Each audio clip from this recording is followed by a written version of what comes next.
Previously on Left Behind. I hesitate to ask because I've been told how busy you are. Please, Chang, ask anything of me, and if I can comply, I will. What? I can see only the mark of the believer. We're about to land a Gulf Stream here. It's gonna be like lighting a huge flare. The less additional movement, the better. Why don't you become the cautious one? Ray had asked me to marry him. Really? And of course, there's one other question we don't know the answer to. They haven't killed her, George. But have they moved her? We would like you to move her as soon as possible to an undisclosed location. Very good, sir.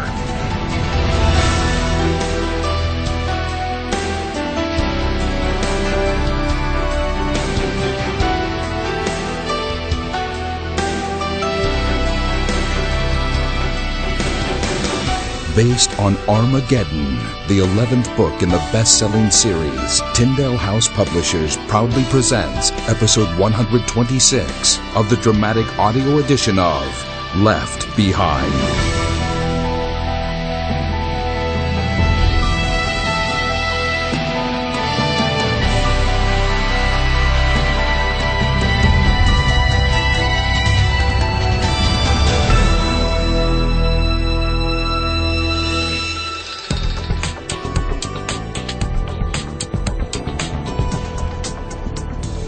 Here's the transcript of Chloe's message. I had to get rid of the phone or I'd have the recording. Thanks, Ray. You seen any GC activity? None today, but it's what we don't see that makes me nervous. You don't suppose Chloe got him started in a whole new direction by claiming she was 30 miles from home? Hardly. But you've got to hand it to her for trying. Buck, I've come to a hard decision. I don't want to hear this, do I? Probably not. After Mac is fully rested, he's going to Wisconsin to pick up Zeke. He'll drop him in Petra to start work on our next assignment. And you're about to tell me our next assignment is not here. Is that it? Hear me out, Buck. Oh, this will be good. Carpathia's assistant knows Nikolai's planning a Ray, meeting I of the really 10... don't care about what's going on where, as long as we're talking about leaving Chloe out to dry. Look, we're short on sleep. Believe me, I've done as much crying and praying and worrying as you have, I doubt which that. is exhausting. I need rest. So do you. You're telling me I'm not going out with George tonight. I'm not even letting George go. We need him sharp, too. He's got a good team that can track the GC if they show up. All we want to know is where they've started their canvassing. So when do we start scoping out headquarters?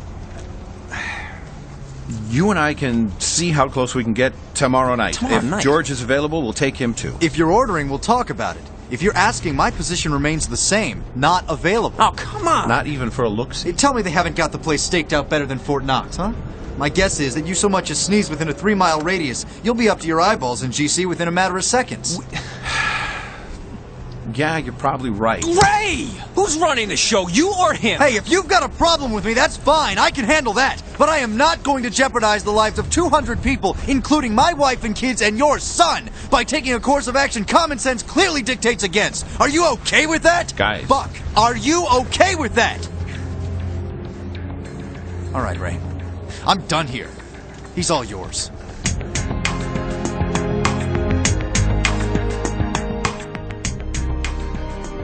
Okay, so you've kept me hanging long enough. Let me hear the whole story. It's kind of a sad story, but a good one as well. My father was a businessman, a restaurateur. He was honest and good, and people liked him, respected him.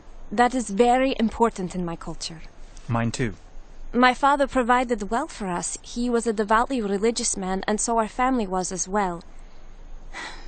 About 8 years ago, this was when I was 11, my mother got cancer. Cancer of... well, you'll forgive me if I'm too shy to mention it. Yeah, it's all right.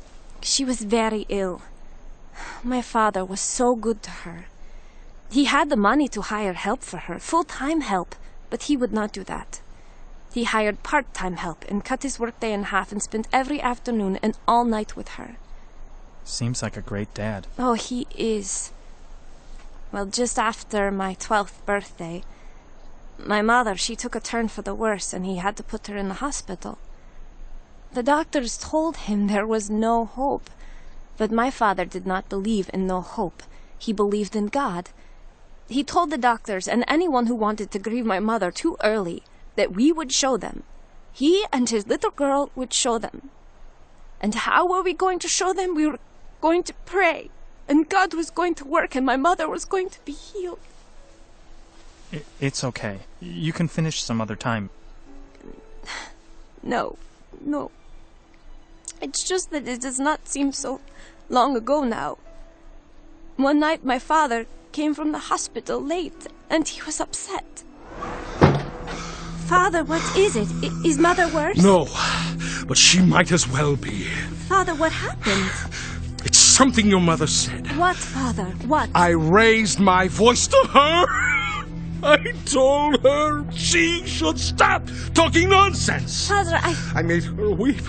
The woman I love with all my soul who is dying before my eyes. I upset her. But Father, she must have upset you too. What did she say? She told me that Jesus is Messiah. You are not allowed to see her if she keeps up this nonsense. Oh, Father, no. That very night, we got a call from the hospital, and they told us that if we wanted to see her alive, we must come now. All the way there, Father wept and blamed himself for being cross with her.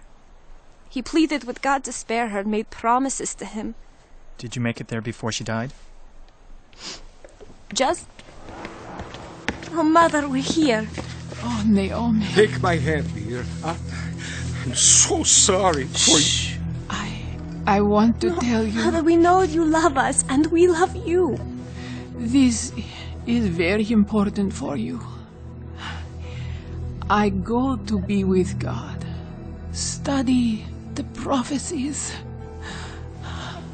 Husband, I go to be with God. Study the prophecies. Those were her last words to us both. Wow. I guess you did, huh? Just the opposite. Really? My father was so heartbroken that he became angry with God and quit studying the scriptures altogether. We stopped praying, we stopped going to synagogue. So I was 13 when the disappearances happened. That got everyone's attention. Scared to death, we turned back to God, back to synagogue, back to the scriptures. Father found a New Testament, and we began reading it every night. When we got to the conversion story of the Jewish man Saul, that was huge for Father. We read more, and soon we came to believe that Jesus was the Messiah, and that he could save us from our sins. We didn't know what to say or do, so we just prayed and told God we believed it and wanted to receive it. It was weeks before we read enough to understand what we had done and what it all meant. And here we are, part of the remnant that waits. It's always something different. For some, it was the disappearances. For you, it was more your mother. We really can't wait to see her again, Chang. Won't be long now.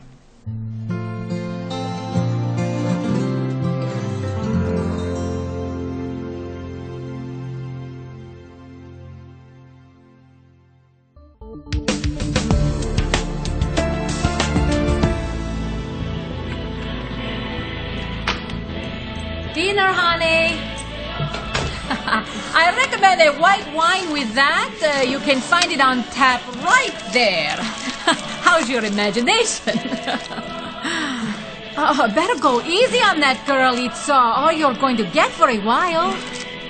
You want me to turn off that music? Do you care what I want? Oh, don't be sassing me again. If you really want to know what I want, then yes, I want the music off. I'm not all bad, you know.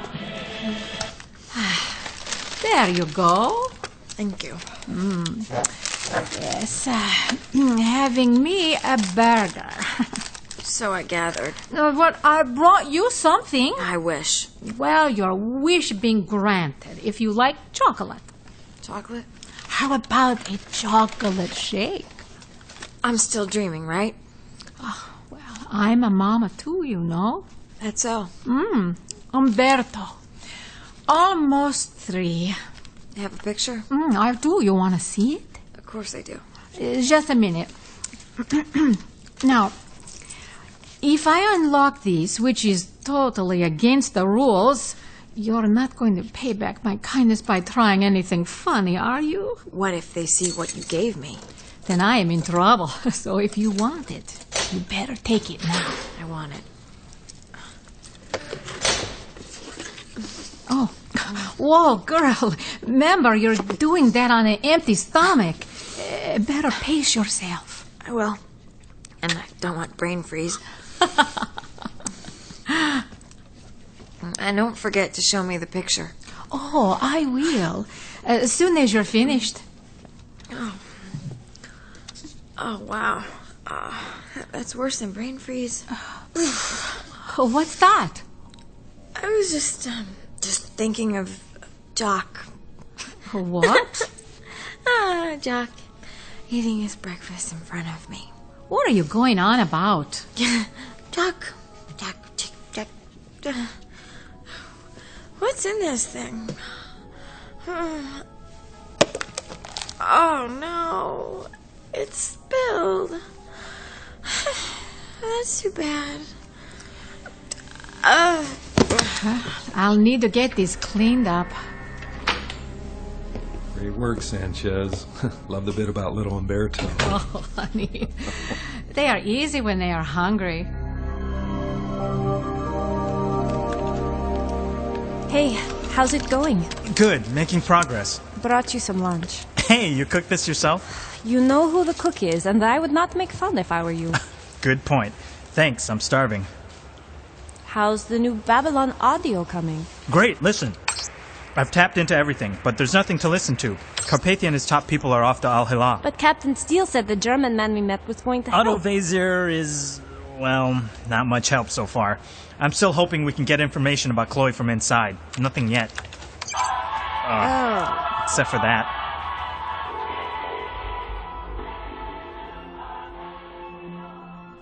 Oh, God, let me stay conscious. Let me hear. I need to listen. Bring in the gurney. And give me that sheet. Yeah, watch the chocolate shake on the floor. Okay, put the sheet down here. I'll get her shoulders. Jackson, take her ankles. Right. Okay, onto the sheet first. Lift. Easy. Okay. Now, onto the gurney. And lift. Oh, she looks like she's about ready to roll off. Walk alongside her, Sanchez. We'll strap her in once we're in the car. Lord, please keep me awake. So, how long's your flight? About 4 hours. And we got about a 50-mile drive. You know, the whole city was nuked, but the facility is just far enough away that they've kept it open. Here we go. All units. This is Coroner. We are moving the body. Sharp eyes, out. A hearse? Nice touch, eh? In case our friends are watching. Really just an extra measure of safety. Are you going with her, Colonel? Yep. It's my deal right up to the end. Do you know when that is going to be? Not sure. We'll step it up once we arrive. Truth serum is next, and we'll keep at it as long as the brain still works. The information is in there. We just need to get it out. Not this time, God. Please. Not this time.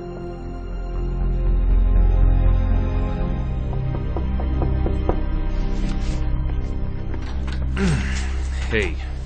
Was kind of hoping I'd wake your father-in-law. What's the deal? You guys find something? Buck, I gotta go through channels. Are you kidding me? You can't tell me anything about my wife? I report to Rayford, Buck. So do you. Okay. Sebastian's here with a briefing, Dad. Come on, let's go. Ray, come on! Hey, guys. How'd you sleep? Same way you did. Now let's get through this, okay? I have my guy in the hall. Wanted to make sure you two are presentable. Razor, you're on. You know Mr. Williams and Captain Steele? Come on. What have you got? Sirs, I was on watch, as you know, and noticed motion detector activity at approximately 0300 hours. One of my team of 3 is a female, so I asked if she would check the periscope in the Williams' quarters due to the fact that a female was in there alone with a baby, and I didn't want to breach protocol. Yeah, well, we know why. Please. Yes, sir. She checked and reported enemy activity within 2 blocks of the compound and secured permission from Miss Toy for me to enter your domicile. I personally observed a similar activity and so marshaled my team. We went out in fatigues and grease paint, armed with light, high-powered automatic weapons. Our objective was to observe, get close enough to listen, if possible, and if necessary, either defend the compound or somehow misdirect the enemy to a neutral area, thus giving the occupants in said compound... time to evade, yes. What happened? We observed 2 separate platoons of GC canvassing the area. Observing their direction and relative speed, we were able to flank them, and the 2 of my party on their south side had enough flora and fauna coverage to get close enough to hear them. They came away with a distinct impression that the objective for that particular mission was to begin where they had recently left off, in my estimation, and were to survey a wide area leading to where Mrs. Williams was apprehended. Razor, please, tell me you followed them to that point. We did, sir. We also overheard them saying that tomorrow night, at the same time, they would be backtracking and going past where they started, which obviously would include our compound again. We expect them to be quite thorough, and thus, if at all possible, we should be evacuated before 0200 hours tomorrow. Well, we're headed in that direction now, right? But we also, at least my people, heard 2GC discussing her disposition. Please, Officer Razor, tell me what you heard about my wife. They seem to indicate that she was being moved, sir. When? Within the hour, sir. From now or then, Razor? Then, sir. All right, quit with the sir stuff. You're telling me Chloe was to be moved at about 4 o'clock this morning? Yes, sir. Where? To the best my people could gather, Mr. Williams was somewhere back east. Somewhere back east? Great. They moved her back east, which implies an aircraft going on, let's see, 6 hours ago. Tell me, Razor, did anyone think to get to GC headquarters to see if there was a chance to abort this move? No, sir. No one thought this might be an emergency worth waking Mr. Steele or Sebastian or me? By the time I got the report, sir, the move would have already been in progress. You assume? Yes. The one time they might be more vulnerable than the other, taking a woman out of a cell, out of a building, into the open air, to a vehicle so they could get her on an airplane, and we all sleep through it. I apologize, sir, but in my judgment, nothing effective could have been accomplished, given when we overheard this and the assumed timing of the maneuver. We sat on it, Razor! We had a window of opportunity, and they let us sleep, gentlemen. Please. Somewhere back east, Ray? That narrows it down, doesn't it? Maybe if we all just start walking east, we'll catch up to them, Thank you, Razor. If there's nothing else, you may go. Thank you, sir. Yeah, thanks for nothing, Razor. I apologize, Just sir. go, But please! racing down there in the middle of the night hoping to get there in time to do something without a plan would have been Would have at least been an effort, wouldn't it? Ah! This is it! This is the trip force! This is the support I get! If I ever want to see my wife again, I'm going to have to put together some kind of one-man commando raid. Is that what it's come down to? Buck, you've vented now. That's enough. It won't be enough until I get my wife back!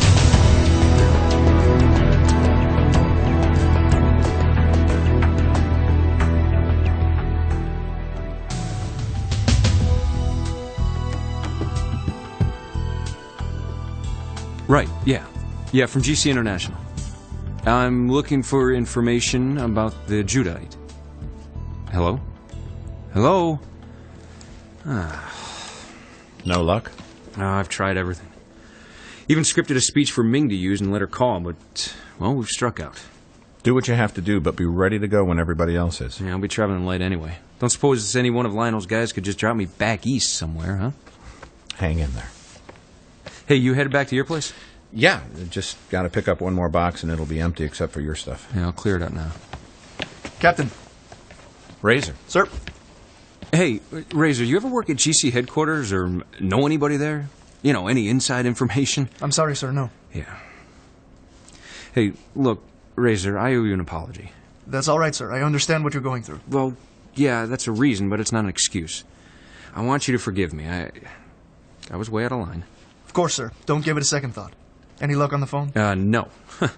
We've tried, but they're not buying it. We have to assume they're on high alert. Yeah.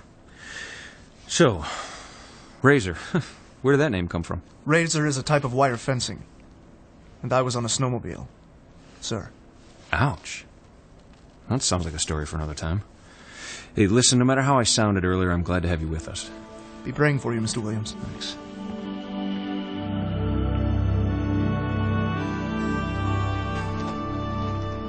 I enjoyed meeting your father last night, but you're right. He has no sense of humor at all. You'll never believe me again, will you? I'll just anticipate the opposite. How's that? He likes you very much, Chang. I want to show you something on my computer tomorrow.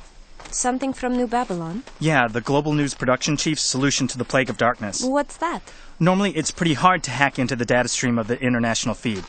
But there in the dark, He must have felt his way into the control room, set the router to allow the international uplink to be fed by 3 or 4 of the major affiliates. What does that mean for us? Well, there's no block on my accessing it just like an affiliate. And break into network programming. Exactly. I'm thinking that when Buck Williams gets here, we'll work together to put on a counter GC broadcast. Nothing they can do about it. Not that I can think of.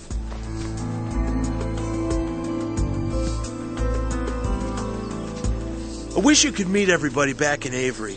They all took off once we got the trucks unloaded. It took me an hour to drag my stuff into the bushes.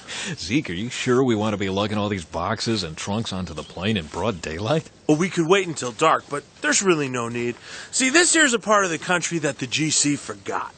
I haven't seen one of those peacekeeping rascals since I got here. All right, then. Besides, if somebody flew over right now, they wouldn't see my boxes. They'd see that spiffy-looking aircraft right there, and they'd wonder what in the name of cheddar cheese it was doing sitting right in the middle of Hudson, Wisconsin. Okay, point taken. Let's get to it.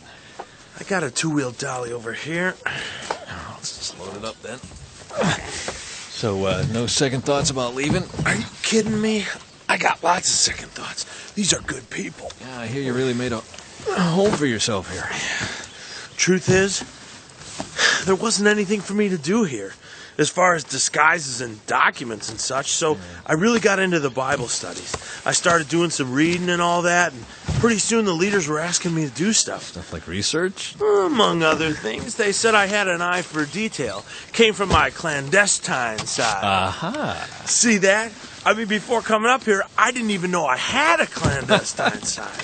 Sounds like a good bunch of folks, Zeke. Yeah, I'm gonna miss everybody. Yeah, I can imagine. But I gotta tell you, I'm ready to get to Petra, just to see the place, to hook up with everybody. And to get to work. Yeah, I hear you're gonna fill me in on the details. Oh, yeah, as soon as we get in the air. Sounds good. Well, here. What is in this one, and why is it sloshing? You really want to know? Never mind.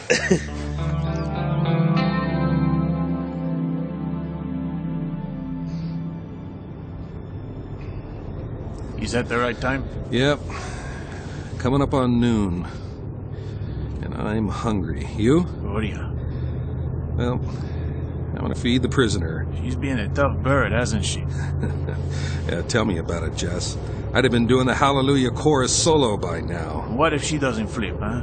How long you gonna pound on her? Well, if you can't get them somehow in the first 48 hours, well, more of the same generally isn't that effective. Starvation isn't the motivator? It would be for me. Hey, stop here. I'll get a couple of sandwiches. I'll make sure those handcuffs are tight. She'll be waking up soon. I need to use the restroom. You serious? I'd say. Well, I got no matron who can go with you. You'd have to use the men's room, and one of us would have to be in there with you. How far are we? Oh, about a half hour. I'll wait. Suit yourself.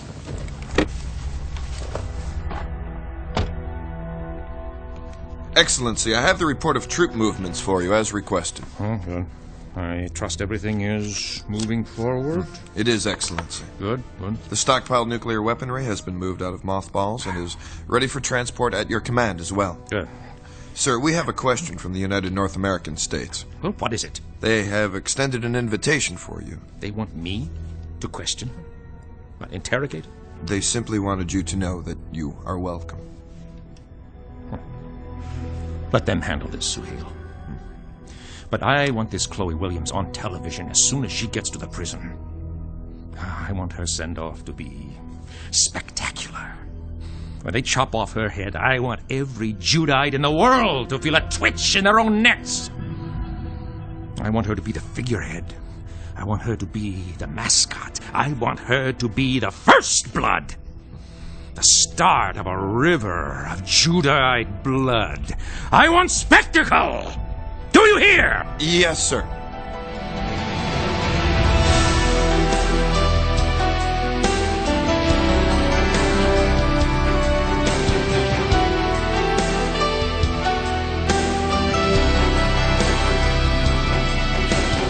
Left Behind, the dramatic audio series, is based in part on the book Armageddon by Tim LaHaye and Jerry B. Jenkins. Adapted for radio by Chris Fabry. Sound design by Glenn West. Music by Steve Wick.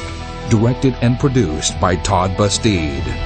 Left Behind, the dramatic audio series, is a production of Gap Digital and Tyndale House Publishers. Thank you for listening.